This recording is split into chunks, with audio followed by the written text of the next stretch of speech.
Tonight, the world outside ends at your door. Close your eyes, let the weight of the modern day fall away, and step with me into the golden, flickering shadows of the past. You are safe, you are here, and the long, winding road of history is ready to lead you into a deep, dreamless rest. Before we descend into the velvet halls of the 16th century, take a slow, deliberate breath. This is not a lecture, and there are no dates for you to remember. This is history for sleep, a sanctuary designed to quiet your mind by unfolding the stories of icons, empires, and forgotten secrets. As my voice becomes your steady companion, feel the boundaries of your room soften, replaced by the scent of old parchment and the distant rhythmic hum of a world that moved much slower than our own. Tonight, the world outside ends at your door. Close your eyes, let the weight of the modern day fall away, and step with me into the gold, flickering shadows of the past. You are safe, you are here, and the long winding road of history is ready to lead you into a deep, dreamless rest. Before we descend into the velvet halls of the 16th century, take a slow, deliberate breath. This is not a lecture, and there are no dates for you to remember. This is history for sleep, a sanctuary designed to quiet your mind by unfolding the stories of icons, empires, and forgotten secrets. As my voice becomes your steady companion, feel the boundaries of your room soften, replaced by the scent of old parchment and the distant, rhythmic hum of a world that moved much slower than our own. I want you to take this moment now to truly settle into your sanctuary. If you haven't already, reach out and dim the lights, letting the harsh edges of the room dissolve into a gentle, amber glow. If you have a fan or a white noise machine, let its constant mechanical heartbeat provide a shield against the stray noises of the night. Now, find that perfect position in your bed, whether you lie flat on your back or nestled on your side. Feel the mattress rise up to meet you, supporting every limb, every muscle, every thought. Release the tension you've been carrying in your shoulders. Unclench your jaw. Let your breath find its own natural, easy rhythm, a slow tide coming in and going out.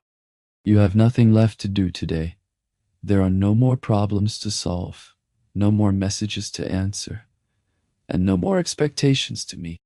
You are entering a state of receptive stillness. Think of these stories we are about to explore as a soft, heavy tapestry being slowly unrolled across your mind. You do not need to focus. You do not even need to stay awake. In fact, if sleep claims you in the middle of a story, it means the story has done its work. My voice will remain here, a calm and constant guide through the hallways of time, ensuring that as your body rests, your mind wanders through landscapes of beauty and wonder until the present simply ceases to exist. As we linger here in this threshold between the now and the then, notice how the air seems to grow cooler and more still. We are moving away from the frantic electric pulse of the 21st century and descending toward the soft orange light of a time long gone. We are becoming ghosts in the machinery of history, unburdened by our own lives, drifting through the scenes of the past like a boat gliding across a mirrored lake at midnight.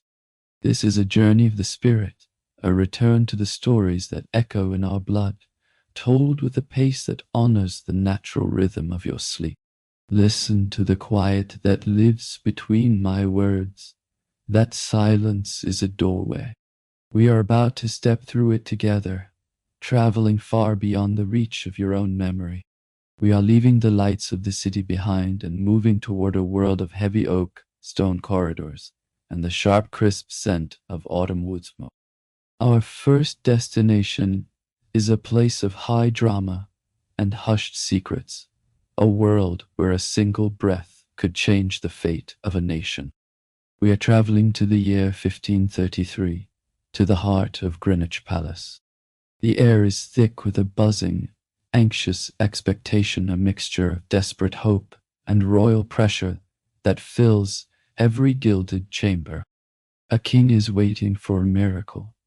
A destiny is being written in the stars.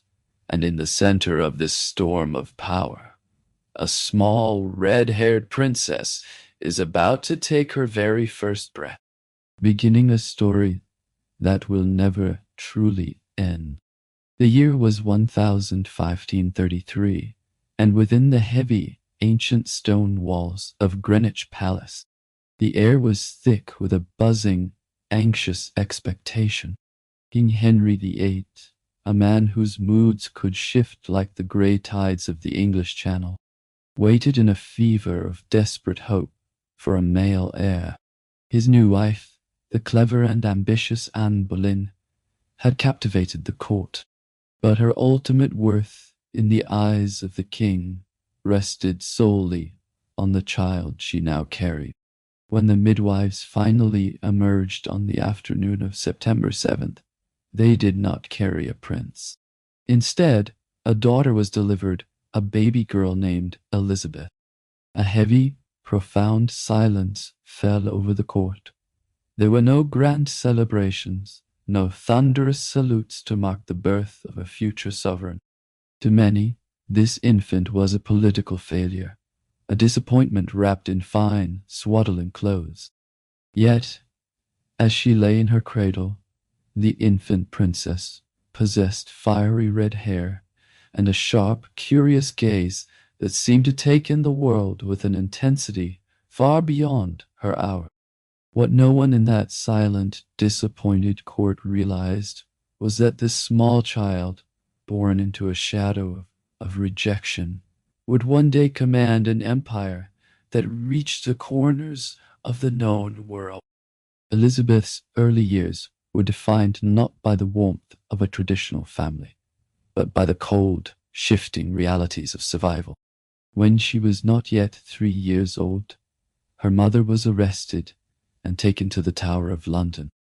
Within days, Anne Boleyn was executed, beheaded by a sword, and Elizabeth was stripped of her title, declared illegitimate, and sent away to the quiet isolation of the countryside. She grew up as a silent and observant witness to her father's volatile marriages, watching from a distance as wives were crowned, discarded, or destroyed. In this reflective isolation, Elizabeth did not fade into the background.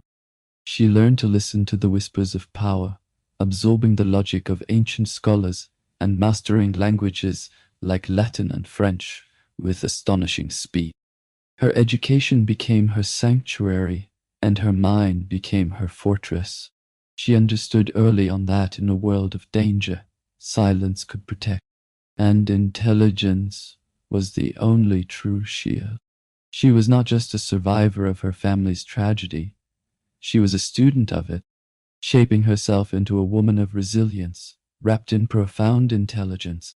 Imagine the deep, heavy quiet of those countryside manor houses, the soft, rhythmic crackle of a hearth, the dusty smell of old parchment, and the sight of a young girl lost in the wisdom of an ancient text. There was a profound peace in those years of waiting, a time where her spirit grew strong in the stillness. But the quiet of the library would soon be shattered by the cold, damp stone of the tower, where her mother's ghost still lingered.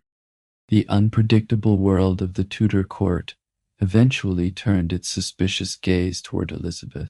When her half-sister Mary ascended the throne, Elizabeth's life entered its most perilous phase. Whispers of conspiracy and Protestant rebellion followed her every move, and in 1554 she was arrested and taken to the Tower of London. As she passed through the Traitor's Gate, she was facing the same stone walls that had once held her mother. For weeks, the princess lived with the constant, gnawing fear that she might never leave the tower alive. The cold, grey halls echoed with a heavy silence, interrupted only by the distant, haunting calls of ravens and the hollow echo of footsteps on the stone floors. Yet, even in this proximity to death, Elizabeth did not break.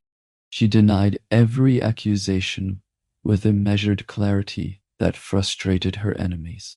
She wrote letters to the Queen that were masterpieces of diplomacy, never appearing too confident, yet never surrendering her dignity. She understood the theater of power perfectly. She allowed her silence to speak louder than outrage ever could. She had sharpened her mind into a fortress of clarity, refusing to give those who sought her downfall the evidence they needed. She had become a woman forged in suspicion, tempered by the darkness of the Tower. When she finally walked out of those gates, she was no longer just a princess with a claim. She was a sovereign in waiting. The year was 1558, and as the bells of London began to toll for the death of Queen Mary, they were announcing the dawn of an age that would forever bear Elizabeth's name. Or, the Virgin's Shield. At the age of 25, Elizabeth Tudor was proclaimed Queen of England. She rode through the capital on a white horse, the November air sharp with the scent of wood smoke and the palpable energy of change. The people cheered, kneeling in the muddy streets, to catch a glimpse of the woman who had survived the unthinkable. Dressed in white and crimson, she was crowned beneath the ancient incense-filled arches of Westminster Abbey. England was a nation divided, its treasury nearly bankrupt, and its shores surrounded by enemies who doubted that a woman could rule alone. Parliament pressured her to choose a husband, but Elizabeth remained steadfast. She told her advisers that she was already bound to a husband, the Kingdom of England.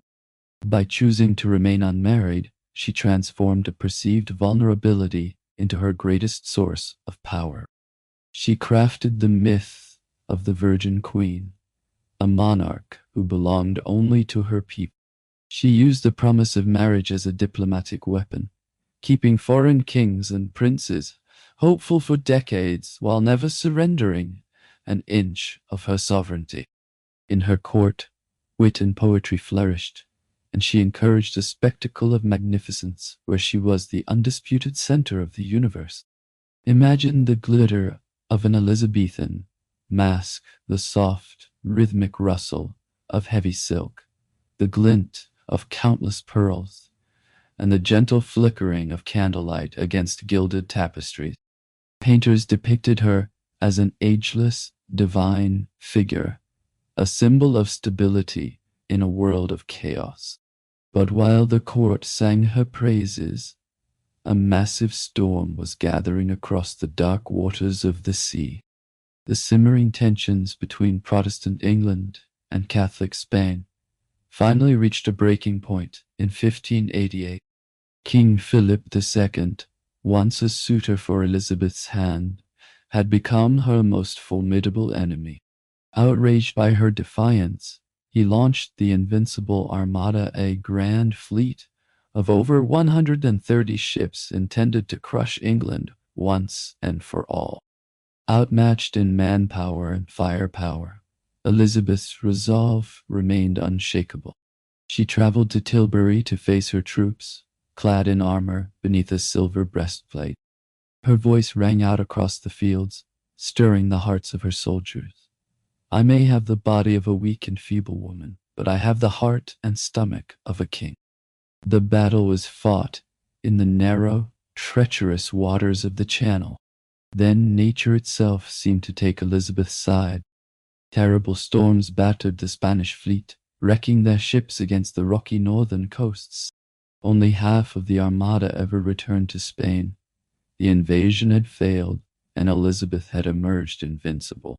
This victory was a symbolic confirmation of her legacy. England had stood against the most powerful empire in the world and endured. Imagine the slow, rhythmic crashing of the waves against the white cliffs of Dover. The air finally clearing after the storm, as the threat of the Armada vanished into the grey mist. Victory brought a golden glory, but the tide of time eventually claims every soul. In the years following the Armada, Queen Elizabeth stood as Gloriana, the shining jewel of her nation. But as she entered her 60s, the shadows began to grow long. Her most trusted counselors, the men who had been her backbone for decades, began to pass away. Robert Dudley, perhaps the only man she ever truly loved, died unexpectedly, leaving her in a silence that lasted for days. The court grew colder, filled with ambitious young men who sought power rather than loyalty. Even as her strength waned, Elizabeth clung to her magnificent image, using heavy makeup and elaborate wigs to maintain the mask of the eternal queen. She was a woman who had guided her nation through plague and renaissance, but she was now profoundly weary. In March 1603, at Richmond Palace, the queen withdrew from the world. She refused to lie down, sitting on cushions on the floor, in a final act of royal defiance. On March 24th, the Virgin Queen passed away in her sleep, and the Tudor age came to an end. The news echoed through the streets of London with the soft, somber tolling of bells. She had been born in scandal and died a queen of legend, leaving behind a nation that she had mothered for nearly half a century. As the Tudor mists settle and the sound of the bells fades into the night, we leave the damp air of England. We travel far across the world and back through the centuries toward the sun-baked, golden sands and the eternal flowing waters of the Nile.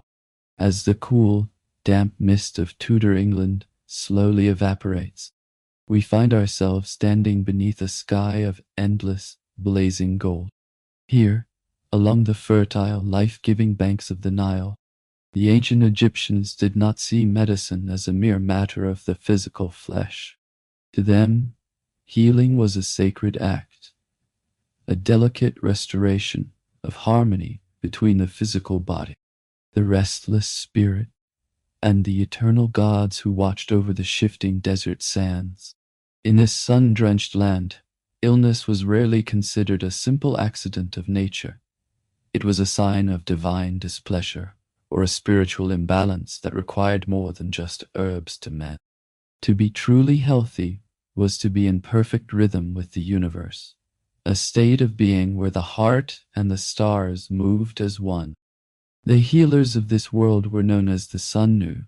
These were not doctors in the modern, sterile sense, but physician priests who moved with quiet grace through the shadowed, echoing corridors of temples that served as the world's first hospitals.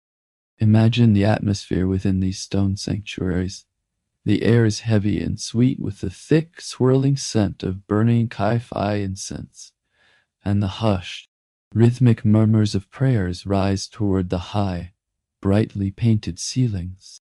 The Sunnu worked with a slow, unhurried precision, cleaning their bronze and obsidian tools with wine or the clear, sanctified waters of the Nile before ever touching a patient's skin. They believed that the hands of the healer were merely the vessels through which the gods, like Thoth, the wise, or Sekhmet, the powerful, channeled their divine energy. There was a profound, quiet logic to their craft. While they were skilled in cleaning wounds with honey and setting broken bones with splints of reed and soft wood, they knew that the body's recovery truly began in the unseen world. The Sunnu understood a truth that we are only now beginning to rediscover. To treat the body, one had first to whisper incantations to the soul. They would gently touch the foreheads of the ill, whispering ancient, melodic spells designed to calm the heart and banish the restless spirits thought to cause pain. Healing was as much an invocation of magic as it was a practical application of the earth's minerals. As you drift further into this ancient world, imagine the sensation of resting within one of these temple healing chambers. The stone floor beneath you is perfectly smooth and deeply cool, a stark and comforting contrast to the heat of the Egyptian sun radiating outside. You can hear the distant, rhythmic chanting of priests from a hidden courtyard, and the gentle, repetitive splash of water in a sacred pool. There is no rush here, no frantic urgency of the modern age. Life and death are seen as parts of a natural, beautiful cycle, and the healer's presence is a steady, grounding force in the soft darkness. Every movement, every herbal paste applied to the skin is done with a reverence that suggests the patient is a sacred vessel of the divine, deep within the silent, dry storehouses of the great temples, guarded by generations of scribes and bathed in the clean scent of cedar oil, lay the true treasures of Egyptian knowledge. Among these was the Ebers Papyrus, a magnificent, towering achievement of ancient thought and observation. This was not a simple book, but a massive golden scroll stretching over 65 feet in length, penned more than 500 years ago in a careful, flowing hieratic script. It was a living map of the human condition, containing over 700 remedies, spells, and surgical techniques that covered nearly every ailment known to the ancient world. The Ebers Papyrus reveals a world where science and the sacred were indistinguishable from one another. On its yellowed surface, one might find a practical recipe for treating asthma, instructing the patient to inhale the rising vapors of heated herbs placed directly alongside a powerful spell to protect the spirit from an evil wind. The Egyptians were master herbalists, drawing their pharmacy directly from the soil of the Nile. They used honey as a natural antiseptic, willow bark to ease the fire of a fever, and coriander to calm the movements of a troubled stomach. Every remedy was prepared with an artisan's care, ground on smooth stone pallets, and mixed with milk, beer, or wine in measured doses that felt more like a ritual than a prescription. Perhaps the most astonishing secret held within the fragile folds of the papyrus was the Egyptian understanding of the metu. Long before modern medicine mapped the complex circulatory system, these ancient healers believed in a vast network of vessels and channels that carried air, blood, and life forces to every limb and organ. They knew that the heart was the majestic center of this system, the speaker that sent its rhythm throughout the entirety of the body, while their anatomy was seen through a lens of deep spirituality. Their observations were remarkably sharp, recognizing the subtle symptoms of chronic illnesses that we still encounter today. In the absolute quiet of the temple library, the only sound is the soft, rhythmic scratching of a scribe's reed pen as it moves across the textured surface of the papyrus. It is a soothing, repetitive sound that echoes the heartbeat of a civilization that valued preservation and memory above all else. The scribes believed that by writing these remedies down, they were participating in the divine work of Thoth, ensuring that the wisdom of the gods would remain accessible to the healers of the future. They worked by the steady light of oil lamps, their long shadows dancing against the walls, as they recorded the healing properties of lotus root and the magical vibrations of precious mineral. For the people of the Nile, death was never seen as a cold end, but as a profound transition, a sacred journey from the world of the sun to the world of the eternal stars. And just as the sun who healed the living, they also performed a final majestic medical service for the dead. The art of mummification was, in its essence, the ultimate medical preservation of the soul. It was a long, solemn process that lasted 70 days, conducted with the same methodical precision and spiritual reverence as any temple surgery. The journey toward eternity began with a ritual washing, the body purified with water from the Nile and fragrant palm wine, as if preparing it for a grand royal audience with the gods.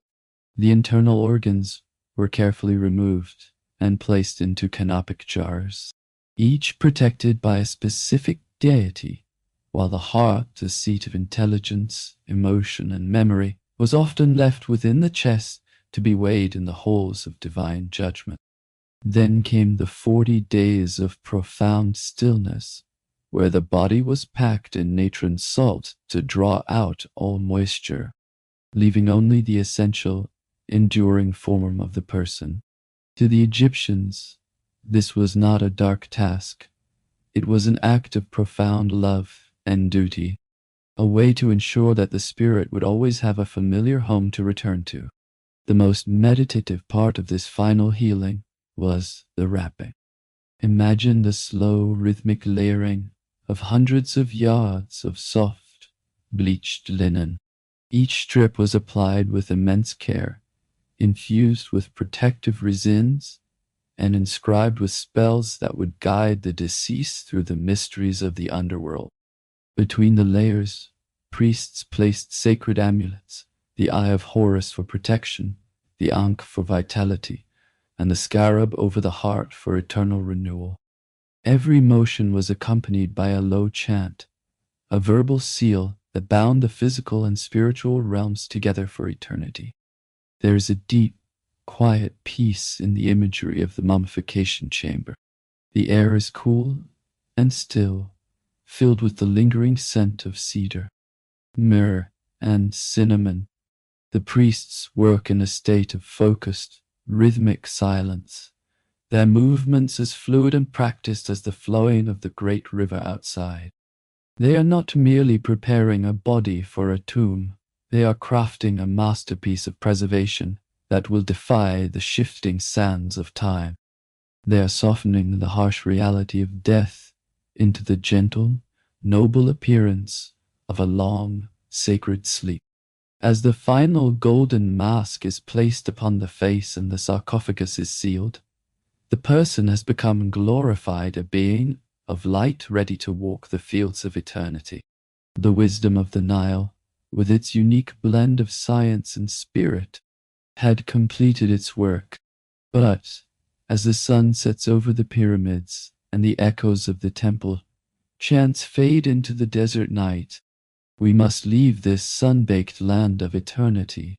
We move forward through the centuries, leaving behind the eternal sleep of the pharaohs for a world that is waking to a much more modern and much more divided reality, a world of cold concrete, rusted iron, and a city split violently in two. In the spring of 1945, the city of Berlin was no longer the pulsating heart of an empire. It had become a silent, skeletal landscape of crumbling stone, twisted iron, and broken window. The grand sweeping boulevards that once bustled with the frantic energy of a capital were reduced to unrecognizable, dust-choked stretches of rubble and hollowed-out ruins. As the smoke of war finally cleared, a heavy gray silence settled over the city, a silence filled with the fine, white dust of pulverized brick. But this was not the peace the world had longed for. It was a fragile, uneasy pause. The victorious Allied powers met to decide the fate of a nation broken in two. And Berlin, sitting like a lonely island deep within the Soviet sector, was split among four foreign powers. What began as an awkward cooperation between wartime allies quickly hardened into a quiet, chilling hostility. In the western zones of the city, a democratic rebuilding took root, fueled by the bright, syncopated rhythms of jazz and the arrival of colorful American goods. In the east, a different, more somber future was being constructed, one of centralized control, heavy gray monuments, and the stark promises of a socialist state. Berlin was no longer just a single metropolis. It had become the epicenter of a global rift, a microcosm of the entire Cold War. It was a fault line between two opposing dreams, where the simple act of crossing a street meant passing from one ideological world into another. Even amidst the heavy shadows of the ruins, the low, persistent hum of daily life began to return. Markets reopened in the shells of buildings, neighbors shared whispers over meager ration cards, and the rhythmic sound of shovels clearing debris filled the morning air. People tried to stitch the fragments of their lives back together, even as the tension between their occupiers rose with every passing month. Berlin was becoming a symbol of human endurance, a place where every conversation in a cafe carried the invisible weight of history. The idea of a permanent separation had taken root in the minds of leaders, long before the first physical stone was ever laid. Then, in the still, dark hours of an August night in 1961, the world changed forever while the city slept. On the morning of August 13th, 1961, the people of Berlin awoke to find their world violently rearranged. Under the absolute cover of darkness, thousands of soldiers and construction crews had moved like shadows through the street, unrolling miles of jagged barbed wire and digging deep, dark trenches. Roads were blocked by stone-faced guards. Train lines were abruptly severed, and families were divided in a single heartbeat. What had been an invisible boundary was now a brutal, physical prison. The East German government called it a protective barrier, but for the people trapped inside, it was a sudden and terrifying confinement. The chaos that followed in those first few days was a symphony of profound heartbreak. People raced to their windows in buildings overlooking the west, shouting to relatives they could see just a few yards away, but could no longer reach. Some made desperate, lunging leaps into the safety of nets held by West Berlin firefighters, while others were pulled back into the shadows by the hands of God. Within weeks, the wire was replaced by heavy, unyielding concrete slabs. Taller, stronger walls were poured and hardened, and the border became a militarized zone of watchtowers, searchlights, and hidden tripwires. The wall wasn't just a structure of stone. It was a raw, unhealed wound in the heart of a people. As the years stretched into long decades, the wall became a permanent, haunting fixture of the urban landscape. Children grew up playing in its gray, cold shadow, never having known a time when their city breathed as one. It was a place of enforced silence, where secret police listened to every whisper, and trust was a rare and dangerous commodity. Yet, in the deep quiet of the night, the human spirit found ways to endure. Lovers stood on rooftops on opposite sides, waving silently across the death strip, and letters were smuggled through the cracks like precious gems. They lived with the constant, heavy presence of the wall, but they refused to let it define the boundaries of their souls. 12. The daring escapes from the very moment the first stones were laid. The people of East Berlin began to search for the cracks in the wall's armor. They refused to accept the silence of the border, and their escapes became legendary acts of staggering, daring, and ingenuity. Some dug deep into the earth, spending long months hollowing out narrow tunnels by the flickering light of candles, hauling dirt away in small buckets, while the heavy boots of guards thudded overhead. One such passage, dug with bleeding hands, allowed 29 people to crawl through the cold darkness toward the light of freedom. Others looked to the vastness of the sky, stitching together thousands of scraps of nylon to create a homemade hot air balloon that floated silently over the searchlights. The creativity of the desperate knew no bounds. Men modified small cars, carving out secret compartments behind dashboards or curling beneath floorboards to pass through the checkpoints unnoticed. One young man even drove a convertible at full speed through a crossing, ducking his head moments before he crashed through the barrier into the west. Some chose the icy, dark waters of canals and rivers, swimming through the night while searchlights swept the surface like predatory eyes. Over 5,000 people successfully made the journey, but each triumph was mirrored by the haunting heartbreak of those who were caught in the attempt. Every successful crossing was a quiet, powerful reminder that freedom cannot be permanently walled. The story of those who fell became a testament to the staggering cost of control. But for those who made it, the moment they stepped into the West was one of overwhelming catharsis. Imagine the profound silence of a moonlit field just across the border, where a homemade balloon gently touches the grass, the fabric fluttering softly in the wind, as a family steps out into a world they thought they might never see again. Resistance was not always a run for the border.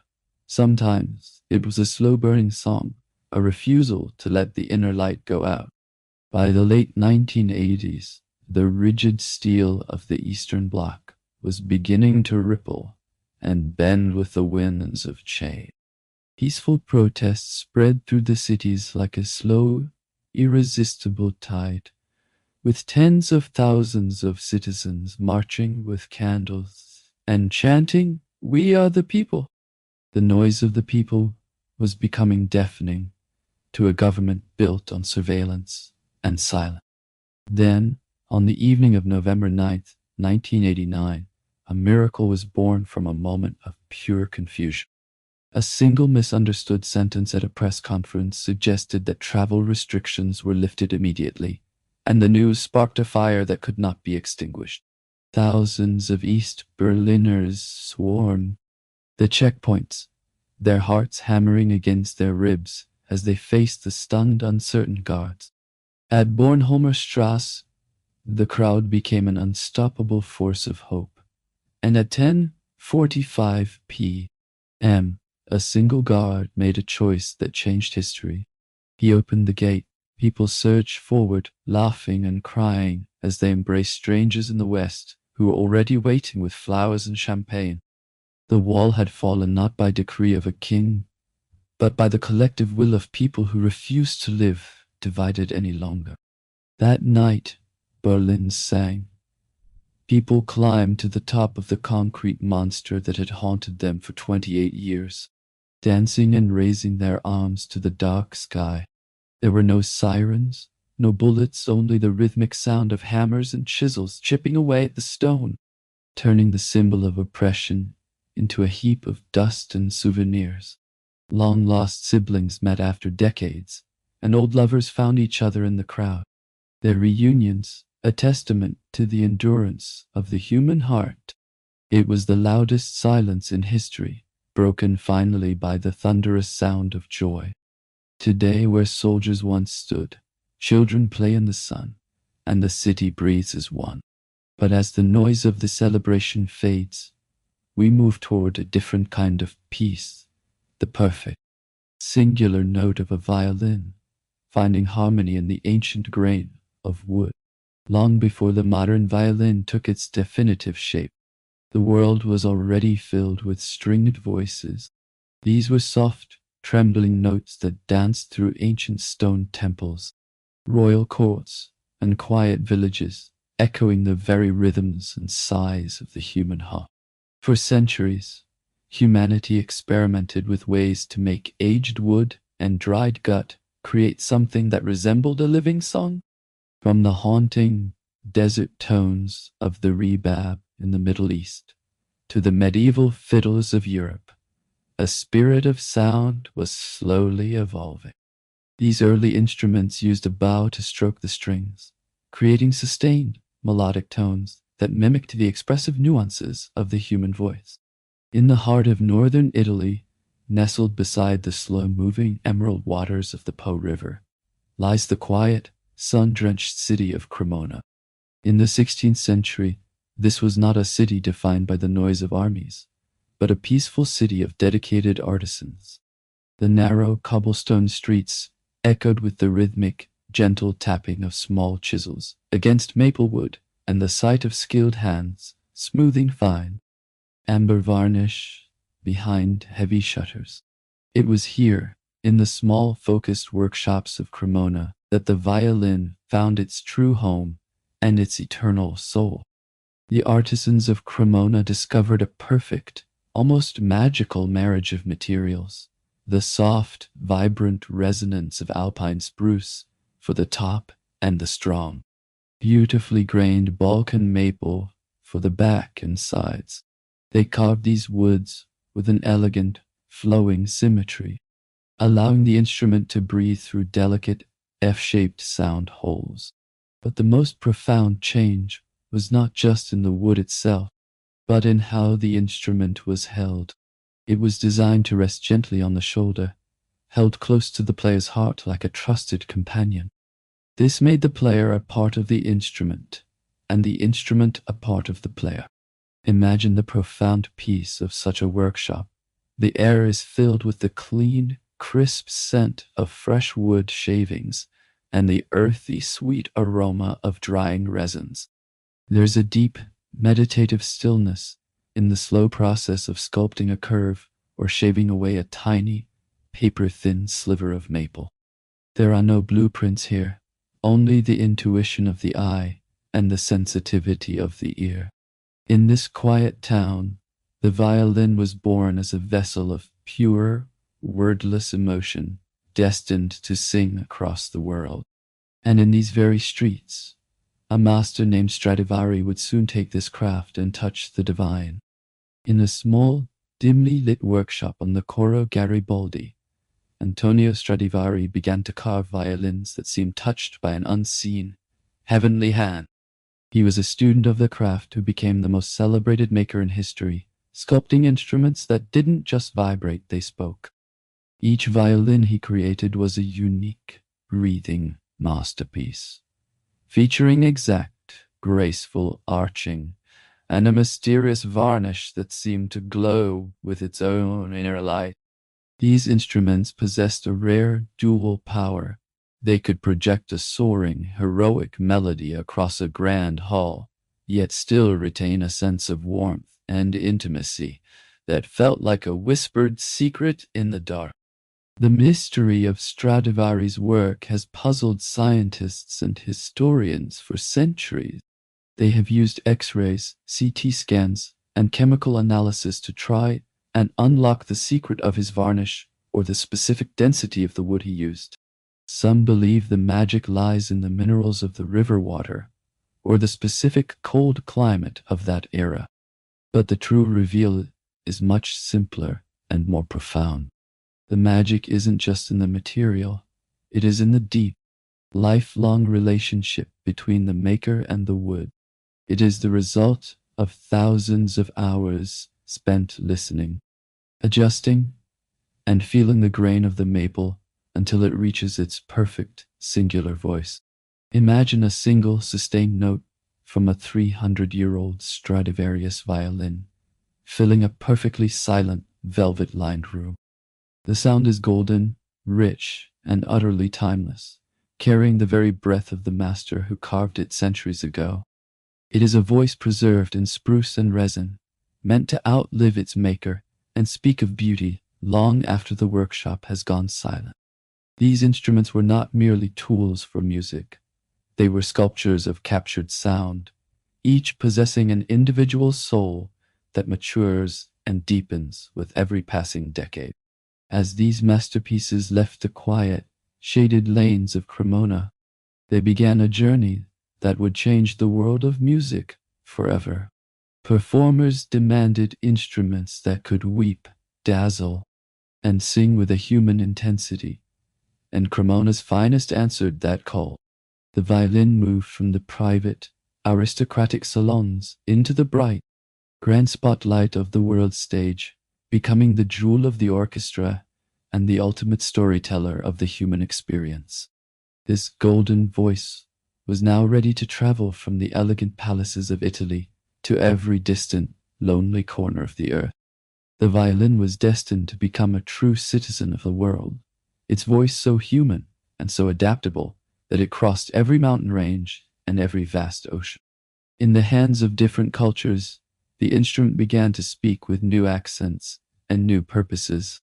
In the crowded pubs of Ireland and the misty glens of Scotland, it became the lively, earthy fiddle, leading dancers through joyful reels and jigs. In India, It was embraced by the world of Carnatic music, resting against the player's ankle as it imitated the sliding, devotional tones of the human voice in sacred ragas. It adapted to every landscape it touched, whispering in the old-time music of the Appalachians, and crying through the ancient, microtonal scales of Arabic melodies. In the hands of jazz innovators, the violin found a new kind of freedom, swinging and improvising with a raw modern power. Whether played beneath the desert stars in a mariachi band, or leading a thunderous symphony in a grand concert hall, the instrument remained essentially the same: four strings, a curved body, and a wooden bridge holding a world of feeling. The violin is a universal language that needs no translation. It is a bridge between the private heart and the wide public world. A cry in one culture is recognized as a cry in another, and a lullaby is soft and comforting in any tongue. As the orchestra assembles, row upon row of polished violins stand ready, their bows rising in a perfect, silent unison. When they begin to play, they create a rich, shimmering tapestry of sound that can portray the blossoms of spring, the chill of winter, or the most intimate corners of the human soul. In the concert hall, under golden ceilings and heavy velvet curtains, the violin has found its kingdom. But even as it commands the stage, the most beautiful moments are often the most quiet. The gentle, repetitive motions of the bows, moving in harmony, create a sense of peace that transcends the music itself. It is a story told in sound, a conversation between string and soul that has lasted for centuries. But as the music slowly fades and the lights begin to dim, only the resonance remains in the quiet of the night. Centuries have passed since the first violin sang in the hands of an artisan, yet its voice has never faded. In an age of digital sounds and synthetic rhythms, the violin remains unchanged, a living, breathing soul made of wood, tension, and tradition. It still begins as a piece of seasoned spruce, carved by hand and shaped by heart. The violin is a vessel for memory and a companion to every human emotion. But now, it is time for the instrument to return to its case and find its own deep rest. Our journey tonight has taken us through many landscapes and many lives. We have walked the velvet halls of Tudor England with a resilient queen, and stood in the sun-baked temples of the Nile with sacred healers. We have felt the cold concrete of a divided Berlin and heard the thunderous joy of a wall finally falling. All of these stories, the queens, the healers, the walls, and the artisans, have now returned to the mists of history, their echoes softening into the quiet of the present moment. There is nothing left to hold on to now. The journey through time is complete. The heavy tapestries of the past have been folded away, and the flickering candles have all been extinguished. The world of today is gone, and the world of the past is a fading dream. You are left here in the absolute stillness of your sanctuary, unburdened and peaceful. Your mind is like a mirrored lake at midnight, calm and undisturbed, as you drift toward the horizon of a deep, restorative, and dreamless sleep. Take one final, slow and effortless breath. Feel a final blessing for deep rest as the resonance of the strings dissolves into the soft, steady heartbeat of white noise. The stories are over. The music has ended. The silence is here to carry you the rest of the way. You are safe. You are at peace. You are home. Sleep now.